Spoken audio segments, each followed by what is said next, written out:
Good morning, everyone. My name is Betty Hubbard, and I am the Outdoor Recreation Grant Planner at Missouri State Parks. And this is the 2025 Grant Application Workshop for Scope of Work and Budget for the Land and Water Conservation Fund Grant Program Application. Hopefully everyone was able to download the application and the open project selection process, which is the application directions. If not, you can download the forms from the Land and Water Conservation Fund website. We do recommend that you use Adobe for downloading and completing the application. During this presentation, I will be referencing pages within the Open Project Selection Process, or OPSP for short, especially in Appendix B, which is the Grant Application Guide. I will be giving out page numbers plus the Adobe page numbers in case you are following along in that book digitally. This presentation will be covering the following sections of the application only: the project development and scope of work, which is questions 54 through 59, project need, questions 60 through 61, partnerships, question 67, and the project budget and budget details, which is questions 68 through 75.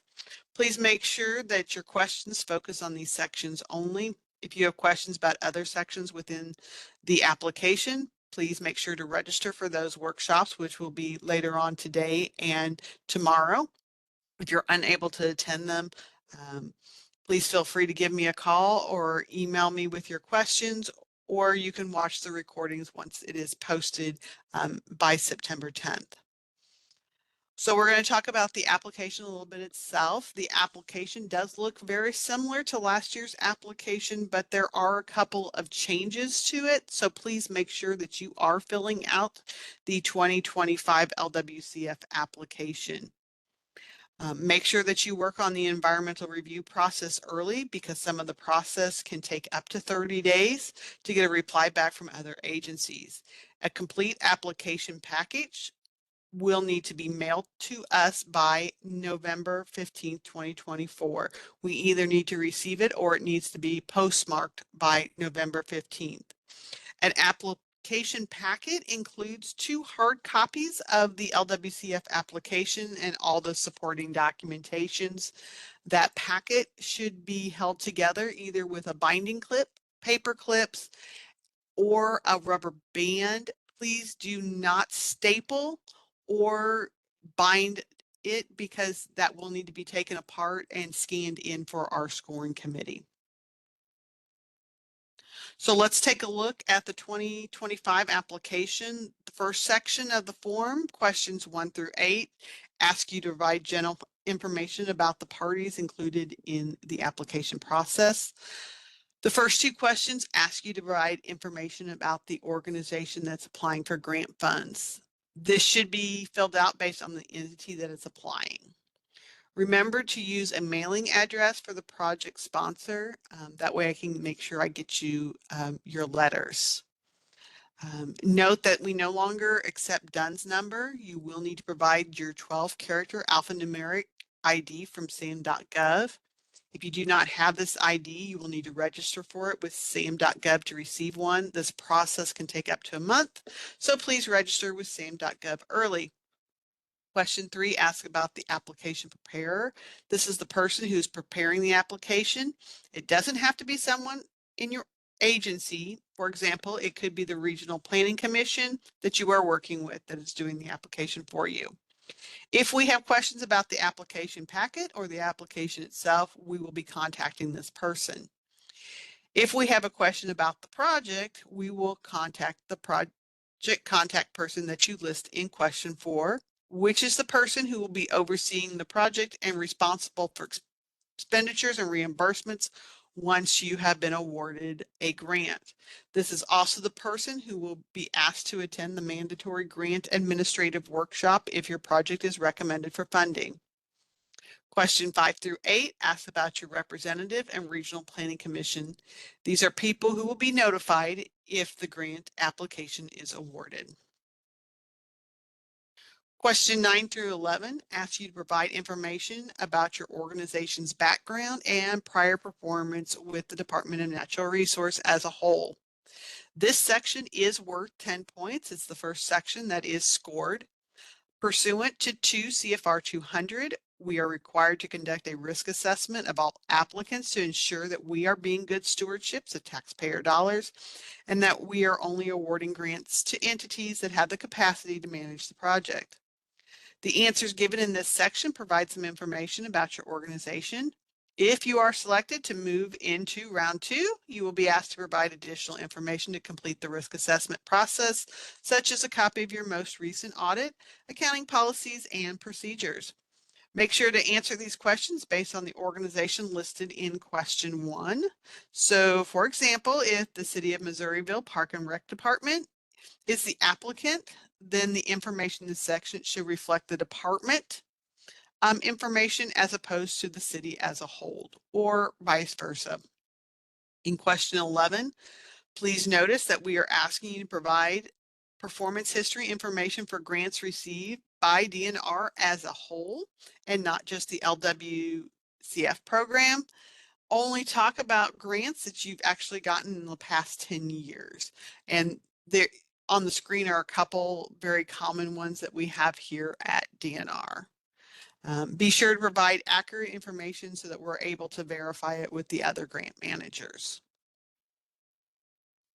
So the first section we will cover today is the project development and the scope of work, which is questions 54 through 59. As you will notice that for this section, the questions 35 through 59 are worth a total of 20 points. This section also covers acquiring real property. If you are not acquiring property with your application, then questions 54 through 59 will receive all 20 points. So you want to make sure that you are definitely paying close attention to these couple of questions. This is also the section where you will be describing what you will be constructing or developing as part of your project. And you're going to detail out your scope of work. So question 54 asks you to assign your project a name. Provide a short name and include the current phase if the project is being completed in phases. For example, you could call it the Memorial Park Aquatic Development Phase 1. The project name will be how the project is referred to on project agreements, project budgets, your reimbursement requests, quarterly reports, and inspection reports. Question 55 asks what new facilities will be constructed as part of the project. Give a brief description of what new facilities will be constructed because the details are going to come later in 59. Only discuss new facilities that are being added into the park. So the example is if there is currently no restroom at the park and you are adding a restroom, then this is considered to be a new facility at the park. If you have an old playground that as part of your project you are removing and you're replacing it with a new playground, this is not considered a new facility. This is considered renovation and should not be included in this question. It's going to go to question 56. If you are purchasing new parkland or you have land that is currently not a park and you are constructing on it, then everything at that park is a new facility and should be listed here in this question. Question 56 asks what existing facilities will be renovated or replaced as part of your project, and please be specific. Indicate when the facility was initially constructed and when it was last renovated. If the project was constructed or renovating using LWCF funds, please indicate the years and the project numbers in this question. The project number will be a 7-digit number beginning with the number 29, and it will be dash, and then it will be a combination of 5 digits and can be located on the project agreement. If you are having difficulty determining what a past project number was, or if you're uncertain if your park has received grant funding in the past, please feel free to send us an email. Remember that there is an LWCF protected park in every county in Missouri, so you can check out our LWCF website to see what parks are protected in your county, because it may be the park in your town. The link that I'm showing here is the link that will take you directly to the LWCF protected parks that are listed alphabetically by county. Question 57 asks that you describe what general site conditions will take place as part of the project. This includes any demo, site prep, landscaping, habitat improvements, utility installation, or other site improvement activities. Include the depth that the utilities will be buried. If soil is being added to the site, where is that soil planning to come from? If you have to remove soil, where are you going to be disposing of it? Question 58 asks you to tell us what is the anticipated lifespan of the facilities that will be funded as part of this project. We know that facilities will not last forever. Project sponsors are required to maintain a facility only for their useful life. You have to maintain the park in perpetuity for outdoor recreation, but the facilities only have to be maintained for their useful life. So for example, a playground might only last 15 to 20 years. A restroom or pavilion may last 30 to 50 years. The parking lot might last 10 to 15.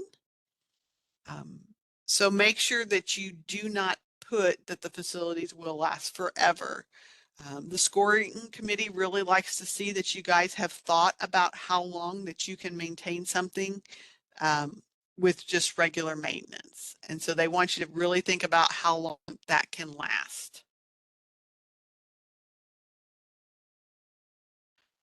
Question 59 is where you will provide your detailed project narrative or scope of work. In this question of the application, you should provide a clear and concise description of your project. Talk about what will be constructed. The why you are constructing should be left for question 60. This means that I should be able to read this question and know exactly what you will be constructing as your scope of work. Basically, you should expand on the answers that you gave in questions 56 through 58. If you have something listed in the budget, it should be explained here in your scope of work. Everything that you detail out in the scope of work will need to be completed as written. So if you are uncertain if you have the funds for something, do not include it in the scope of work. Also, if you're unsure at this time what the size of a certain facility will be, do not add the size. Only give as much information that you know of currently. Remember to include accessible routes and ADA parking spaces if not already within the park. If this is a multi-phase project, only talk about what is being constructed in this phase that you are applying for. The information about later phases can be listed in question 63B. Also include who will be performing the work.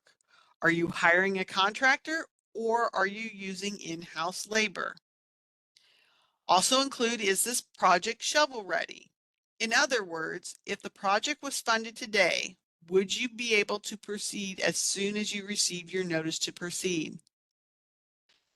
I think this is one of the most important sections of the grant application, because when I look at this section, I should be able to see what you are constructing and that everything that you are looking to do is eligible for LWCF funding.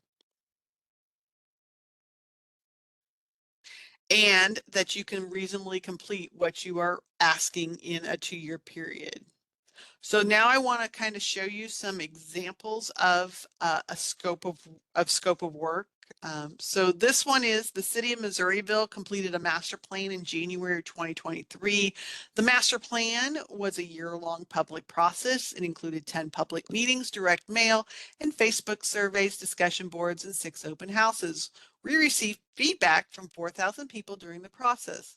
The top recreation opportunity that the community wanted was an inclusive playground. Based off the 2020 census, Missouriville has a higher than average number of disabled children within the city limits and surrounding area. Currently, there are no inclusive playgrounds within the city limits, and only one of our parks have ADA accessible playground equipment. The project is to replace the playground at Missouriville City Park with a larger inclusive playground. Besides 2 play structures, the playground will include swings, interactive panels, and once completed, the new inclusive playground will attract children and families from our town and surrounding areas. It will also deliver access to a safe, modern recreational facilities for those with developmental disabilities and or social, emotional, and behavioral disorders. So as you can tell from the scope of work, it is focused more on the master plan and who will benefit from this project. This information should be located really in questions 60, 61, and 63, not in the scope of work. All we got for a scope of work were 2 sentences, and the second sentence, it looks like the thought was not even finished. So we do recommend that before you mail the application to us, that you have someone that is not familiar with the project read through the entire application to check for grammar and comprehensiveness. So now we're going to look at a really good scope of work. The project is the renovation of an existing playground. City employees will remove all the playground equipment and peak gravel. A contractor will be hired to install the playground and sidewalks.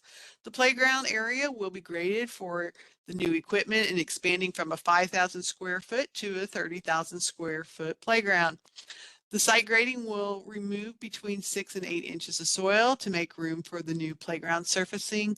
The excess soil will be placed in low areas throughout the park. No trees will be removed as part of this project. The new playground will include universal play structures for ages 2 through 5 and 5 through 12 with ramped entrances, interactive panels, slides, and shade coverings. The 10-person swing set will include ADA swings and a multi-generational swing. Standalone structures to include an in-ground merry-go-round, musical instrument, net climber tunnels, ADA double zip line, and interactive panels. The surfacing will consist of 20,000 square feet of bonded rubber surfacing and 10,000 square feet of engineered wood fiber. 6 ADA benches will be installed within the playground with shade coverings. The entire playground will be enclosed with a 5-foot-high fencing with 2 ADA gates for entrance and exit. The footings for the playground structures will extend between 36 to 48 inches into the ground. An 8-foot wide sidewalk will be poured around the playground and it will extend to connect the restroom and ADA parking lot near the playground. The sidewalk will be dug into the ground 6 inches to allow for 2.5 inches of aggregate and 4 inches of concrete. This project is shovel ready and will begin shortly after receiving the award and will be completed within 2 years. So as you can see, I took this project from start to finish. I first talked about demo and site prep, then I moved on to the construction. Note that I have accessible routes listed in the scope of work, and that is connecting to the parking lot, which is a requirement. If you're going to hire an engineering firm to design the project, that should obviously go first in your scope of work. Explain how long the design will take, and then move on to the project. Generic terms should be used to describe the equipment. No brand names, no vendors should be listed. This scope of work makes it easy for me to understand what is being constructed, and it will be easy to see everything during the final inspection if the project is recommended for funding. Plus, it also makes it very easy to see that you have everything listed in the budget narrative too. The next section which is section 60 through 61, are worth 5 points and ask you to describe the need for this project. This section is the project sponsor's opportunity to demonstrate to the scoring committee the project's merit. Question 60 asks that you describe both the short and long-term outdoor recreation benefits of this project. Include how the project is beneficial and who will benefit. Make it very clear which benefits are short-term and which are long-term benefits. There are two big questions that need to be addressed here. One, how is this project beneficial, short and long term? And what will it provide for the users? Ask yourself these questions. Is there a targeted group that will most benefit from this project? Does it fill a need for an underserved segment of the population? Describe the degree to which the project will improve outdoor recreational opportunities for underserved populations. Priority will be given to projects located where they serve neighborhoods with significant populations of underserved groups that are lacking in recreational opportunities. These underserved groups include the elderly, minority population, low-income household, and those with physical or mental challenges. To determine if a project contains higher than average concentrations of these populations when compared to the rest of the community or county in which the project is located, see the links in the grant application guide, such as the U.S. Census. Give us the number of people that you estimate will benefit from this project. The second question to answer is, will this project meet a need that is currently unmet in the community, or will it address a recreation deficiency?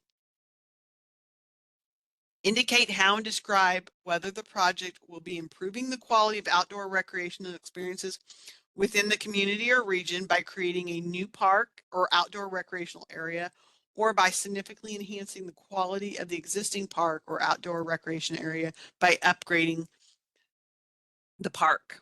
Priority will be given to projects located in areas where existing parks or outdoor recreation areas are not at a comparable caliber to park and recreation elsewhere in the region or community, or whose parks and recreational areas are otherwise inadequate to serve the community need. As indicated, if no other like facilities or existing activities exist within the community or jurisdiction, describe how this project will be introducing a new facility or recreational activity. An example could be that your project is either creating a universal playground or you're rehabbing a swimming pool, and these are the only ones of those within maybe a 30-mile radius. Question 61 asks you to choose the categories that best describe the service area of this project, whether it will serve a single neighborhood, such as a pocket park, or multi-neighborhoods, such as a neighborhood park, or will it serve an entire community or multiple communities, such as a city or county park or a swimming pool. If the park will serve multiple neighborhoods or communities, indicate how and name the communities that it might be serving. If this project is in within walking distance of its expected users, or it will provide connectivity to other recreational areas or residential or business areas, tell us that.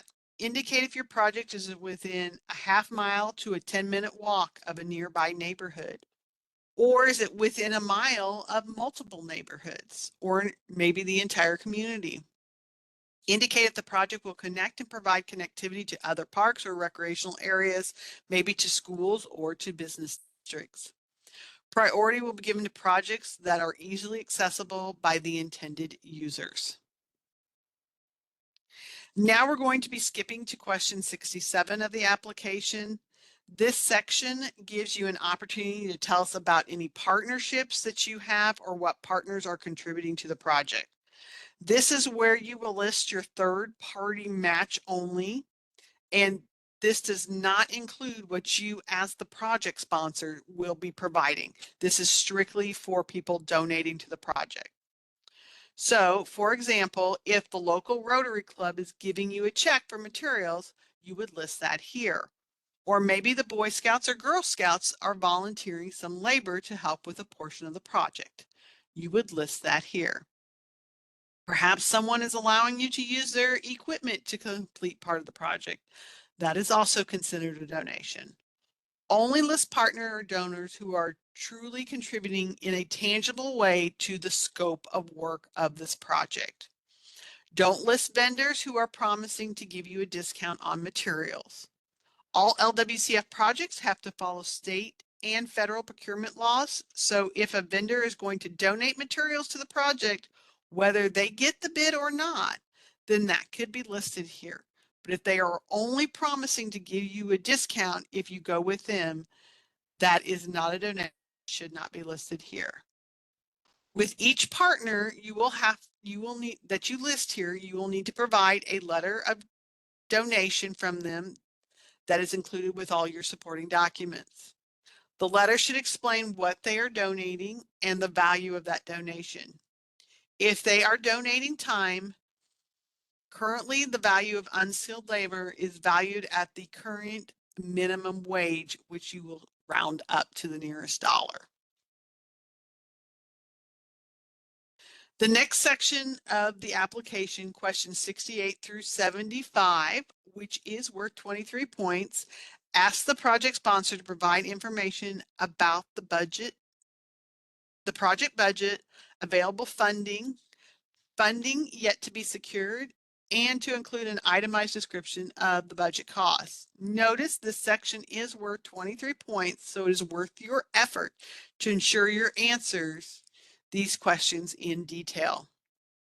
Question 68 asks what assurances can the project sponsor provide that there is adequate funding and manpower to complete the project within 2 years.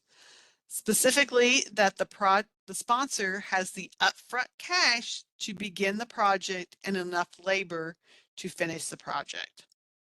LWCF grant is a reimbursable grant, so the project sponsors will have to spend cash first before they receive any funds from the grant. Project sponsors should reference supporting documents in their responses, such as the financial assurance letter and the letters from donors or partners. If the city is using in-house labor, explain the qualification of the staff and if they have time to complete the project. If the city is using a contractor, just state that the contractors will be hired to complete the project. Question 69 asks you to explain how you arrived at the cost estimate for the project. We recommend that you contact 3 or more vendors to get prices and then take an average of the cost estimate. Also remember to think about the inflation.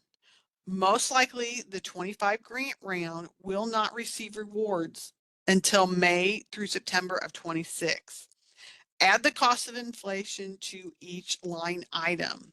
You cannot include a separate line item in the budget for contingency, but you can add additional costs to each line for the contingency. We do not want to see a quote from one vendor submitted with this application. It makes it look like that you have already chosen a contractor. There are federal regulations for procurement that must be followed, so a vendor or contractor cannot be pre-chosen. If engineering firm has already designed the project, you can include their cost estimate with the application. If the engineering firm was hired in the past 6 months to do the design for the project, those costs can be listed in the budget as pre-award cost. And we'll talk about that a little bit later. Also, you want to keep in the back of your mind, of course, the Build America, Buy America law and Executive Order 14005. Both of these are included in your federal agreement if you would receive one. So the Build America, Buy America law basically states that no funds under a federal award that are part of a financial assistance agreement program for infrastructure may be obligated for the project unless all iron, steel, manufactured product, and construction materials used in the product are produced in the United States. Remember that we have new guidance in regards to the BABA, and a majority of the projects now fall outside of that definition of infrastructure. But I do recommend that you go back and re-listen to the workshop from yesterday with the general information about the requirements for BABA and what projects would qualify and need to meet BABA. The Executive Order 14005, entitled Ensuring the Future is Made in All of America by All of American Workers, it states the recipient shall maximize the use of good products and materials produced in and services offered in the United States, and whenever possible, procure goods, products, materials, and services from sources that will help American businesses compete in the strategic industries and help American workers thrive. So when you're looking at cost of materials and supplies, please keep both of these in mind, because that can affect the cost of the products. Question 70 asks you to provide assurances that the costs listed are reasonable. So according to 2 CFR 200.404, all costs must be reasonable, which means it does not exceed that which would be incurred by a prudent person under the circumstances prevailing at the time the decision was made to incur the cost. If you took the average from multiple companies, you can state that you used an average to determine the cost. You could also use an engineering estimate, and you can say that you use the engineering estimate, or if you've actually done a project that is very similar, you can state that, we've done a project very similar to this, and that's how we determined our cost. Question 71 asks you to describe any project elements or costs that will improve, that will improve site resiliency and facility longevity, if any. So for example, we choose to install concrete sidewalks over compacted rock because it will reduce the cost of maintenance by X dollars a year and has a lifespan of X years. Another example would be if you're choosing to do the poured bonded rubber surfacing instead of engineered wood fibering, because it's easier to maintain, lasts longer, and has less maintenance costs. You could write that there. If you do not have anything for this question, I ask that you do write in A and don't just leave it blank. When you leave questions blank, then it makes it look like you forgot to answer that question to the scoring committee. So if you don't have an answer for it, please just write in A. Now on to question 72, which is the budget table. Note that there are 6 cost categories, and all budget items will fall into one of these categories. Last year we had 7, this year we only have 6. So our first category is planning, engineering, environmental review, which would include costs for hiring an engineering firm to design your project, hiring a firm to do the environmental review section of this application, which is a pre-award cost, costs for a cultural resource survey to be done, or to have an archaeological monitoring done during the construction. The last 2 items, the cultural resource servicing and monitoring, are things that might be asked of you to do once you are actually recommended for funding by the National Park Service. So we do recommend that you add cost into your budget for a cultural resource survey, even though you haven't had one done yet. This just makes sure that if your project is recommended for funding and you are asked to do it, then you already have costs in your budget and you don't have to go in and add that cost back in. If for some reason your project is selected and you don't need a cultural resource survey or monitoring, then we will shift that cost down into the construction for you. So land acquisition, which is number 2, is the total that is listed on your appraisal and your appraisal review. Number 3 is site work, which would include the cost for grading, excavating, burying overhead power lines and utilities, and your landscaping. Demo and removal includes the cost for demoing old facilities and the labor needed to do that. Our fifth category, construction, is all material, supplies, and labor costs for what you are constructing with this project, including signage.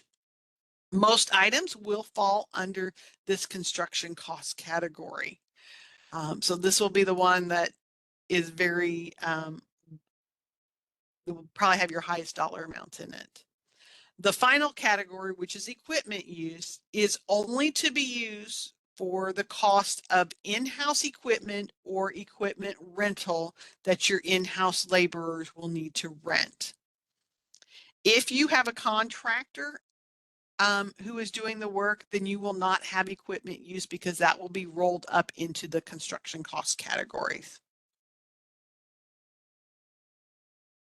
So when you fill out this table, you don't need to add commas or any type of punctuation. If you do that, then this table will automatically sum. The first column is the grant request. This is how much money you are asking for from the grant. The second and third column asks for the project sponsor, is the project sponsor column, and this is what you as the project sponsor are contributing to the grant or to the application. And then the third column is donations by a third party, which is where you document costs you plan to use that have been donated to the project. The total in this third column should match the total that you have in question 67. So, for example, if your project is a $100,000 playground project, 85 of which is to purchase playground equipment and 15,000 has been donated labor to install it, you would put $50,000 in the federal column under construction in the grant request. You would then add 35,000 in the project sponsor column for construction. And finally, the 15,000 in donations would go in the third party.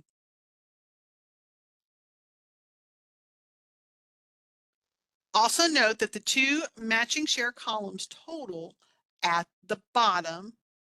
Remember that this is a 50-50 matching share grant. So the matching share total, which is that very bottom total, should be at least 50% of the total project cost if you are submitting a truly 50-50 grant. The grant request column would be the same as the grant total of the project sponsor and the donation column. Remember that your project will be funded as it is described in your application and in this budget table. So if you are matching at a share greater than 50%, your project will be funded at whatever percentage matching share you request in the application. And any request to increase project costs will also proportionate to this percentage. For your convenience, we added a percentage of matching share to the bottom right-hand side of the table, which goes out 2 decimals, just like our financial assistance agreements do. Before you submit your application, make sure the percentage is 50% or higher. If the application is submitted with less than 50% in this box, it cannot be scored. You receive no extra points on this application for overmatching. So I recommend that if your project is under $1 million, that you split this perfectly 50-50. The only reasons to overmatch for the LWCF application is if your total project cost is over $1 million, or if the total of your in-house labor, in-house equipment use, and donations are greater than the cash expenses that you have for this grant. Question 73 asks you to tell us more about how you are supporting the project. What percentage of the project match is immediately available to start the project? Will you be using in-house labor, in-house equipment? Are you using general revenue funds? Do you have donation pledges for those that have not been received yet? You can include a letter showing the pledge. We want to know that you have how much of the match that you currently have secured and how much is not. what portion of the fundraising are you relying on future efforts? And do you have an alternate plan for coming up with matching funds if the future fundraising is not successful? Remember, you will need upfront cash to start this project. This is a reimbursable grant and you can only be reimbursed for cash expenses. Cash expenses paid for by the project sponsor is what is reimbursable by grant funding. Donations of material services, in-house labor, and equipment use can only be used as match. Question 74. Ask if any pre-award costs are included as part of the project. Only costs associated with planning, engineering, environmental review can be pre-awards. So if you hire a firm to design the project and do a cost estimate, those costs can be pre-award. If yes, indicate the date from when those costs started to be incurred, what the cost was for, and the total amount of pre-award costs anticipated to be incurred before the start of the grant. Please remember that costs can only be incurred up to 18 months prior to the date of the project approval. I would use May 26 as an estimate approval date. Additionally, make sure that these costs are included in the budget table and the budget narrative in question 72 and 75. All costs associated with hiring someone to do the environmental review section of the application, or if a cultural resource survey is required, are pre-award costs. So if you're adding costs for the cultural resource survey listed as a pre-award cost, just write in there will be a pre-award cost if needed. Cost for hiring a person to write the grant application is not an eligible cost for this grant program. Here is a summary of some of the eligible costs by grant request and project sponsor. This is not an all-inclusive list. For a more complete list, go to the grant application guide, pages 34 through 36, or Adobe page 57 through 59. If something isn't listed there, you can always call and ask. Only cash expenses by the project sponsor can be used in the grant expense column. The project sponsor match can be made up of cash expenses, in-house labor, in-house equipment use, and donations. The ones that we have listed here are just some of the most common expenses. So if you look at labor under the grant request, contract labor is something that can be both a grant expense and sponsor match. But when you are dealing with in-house labor, it can only go on the sponsor side, and you are going to use your current value of what your in-house laborers make. And I do ask that you round that up to the nearest dollar because we want to keep everything as whole numbers. If you have volunteers, that is all on the match side. And that is based on the current minimum wage rounded up. If they are specifically skilled, your volunteer laborers, in what they are doing, then they can use their current value wage salary as match for the grant, but it can only be match. For materials, all materials that are purchased by the project sponsor can be used as a grant request. If the materials are being donated by someone else, then that obviously can only go on the sponsor match. For your planning, engineering, and environmental review, any cash expenses that you have on this, even if it's a pre-award cost, can be on the grant side or on the project sponsor side. Land acquisition for LWCF, only 50% of the cost of the land can be on the grant request. The other does have to be on the sponsor side. If it is donated land, the donated land has to be totally on the sponsor match side. When you are looking at equipment use, the only thing equipment use wise that can go on the grant side is if you are having to go out and rent a piece of equipment. Anything else for equipment use, in-house equipment use, would fall on the sponsor match side. So 75, In the space provided in question 75 is where the project sponsor should list a detailed cost estimate for each cost category included in the budget table. If you look at this example, this is ideally how we would like to see this question completed. You will also find two examples on page 37 of the application guide or Adobe page 60 for a budget narrative. One example shows if you are using in-house labor and equipment use. The other is if you're hiring a contractor to do the work. Even though we call this a budget narrative, it should not be written in paragraph form. It should be an itemized list of materials and services needed to complete this project. Each cost category from 7.2 should be represented separately and totaled in the first line. And then under the total, there should be a separate itemized list of cost breakdown accordingly.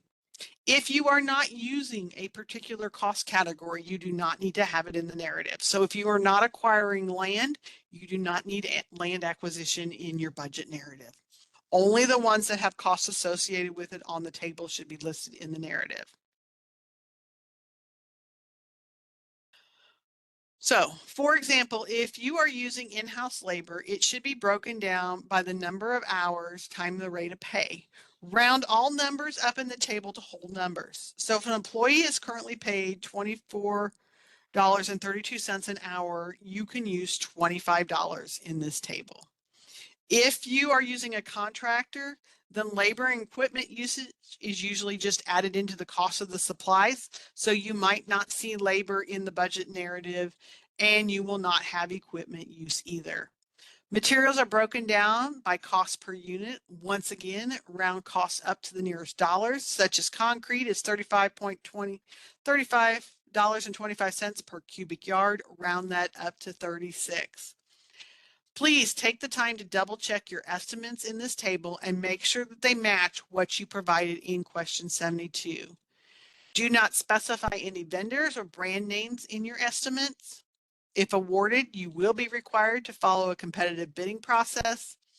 I also want to let you know that in previous grant rounds that, like I said, we've had about 55 to 85% of our people have been asked to do cultural resource surveys, and now they're asked to be doing monitoring. So you might consider adding that cost into your budget already.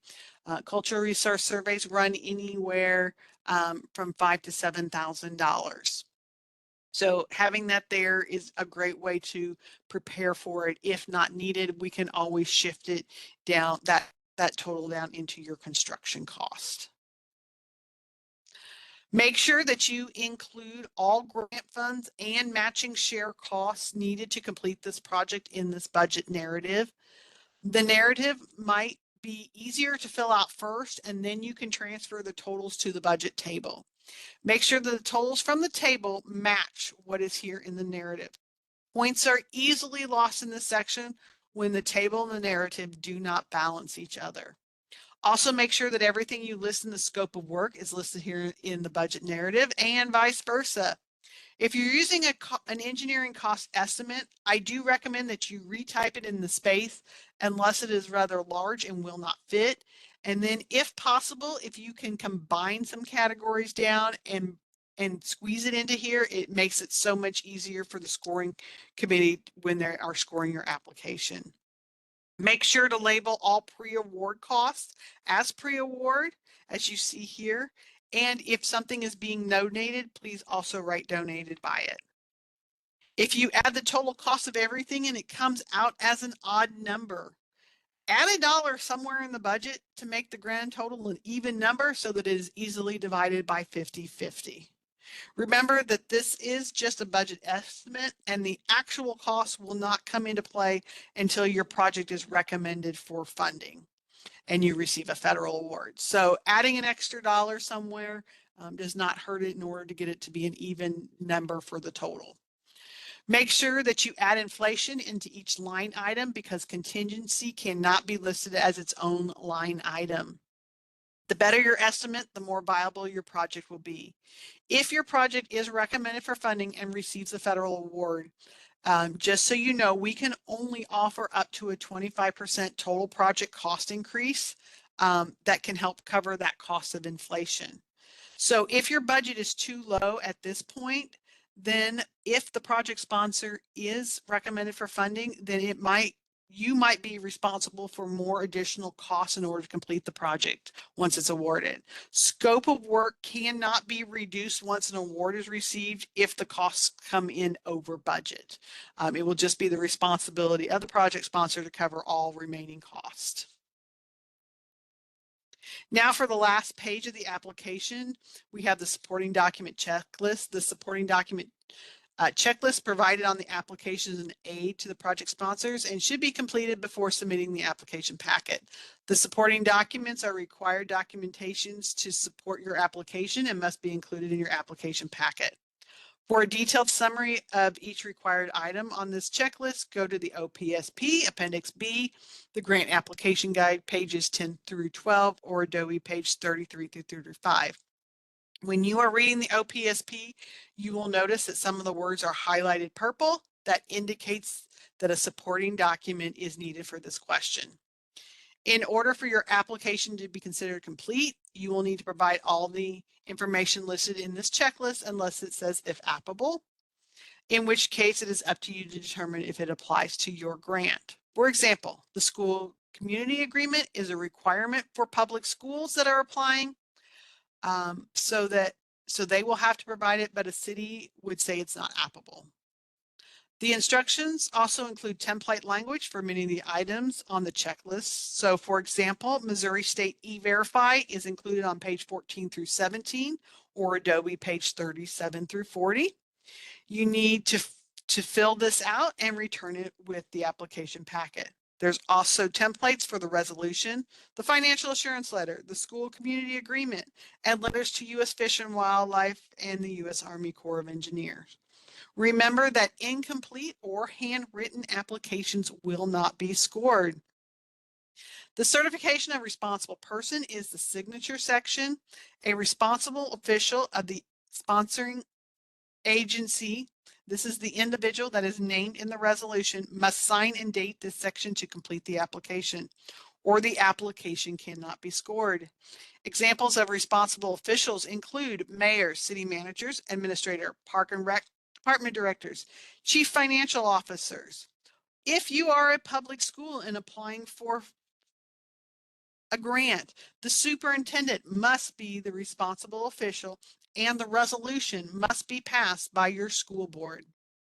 The responsible official does not have to be the contact person listed on the application, but does need to read the application and understand the requirements for administering the grant, should one be awarded.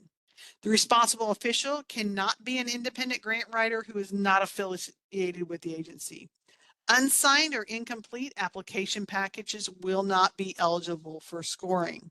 So please remember, the final application packets are due November 15th. They must be mailed to us, so you must include 2 hard copies of the application, plus all the supporting documents. We need 2 copies of it to be mailed. We have to receive it, or it must be postmarked by November 15th. If you are wanting us to do a courtesy review, those must be submitted to us before October 23rd. And as you see here is my contact information. I am here to help you guys get through this process. So if you need me, please reach out by telephone or send me an email and I will be happy to respond to you. For the courtesy reviews, we ask that you only courtesy reviews can only be submitted once because I will be the only one reviewing those and stuff. So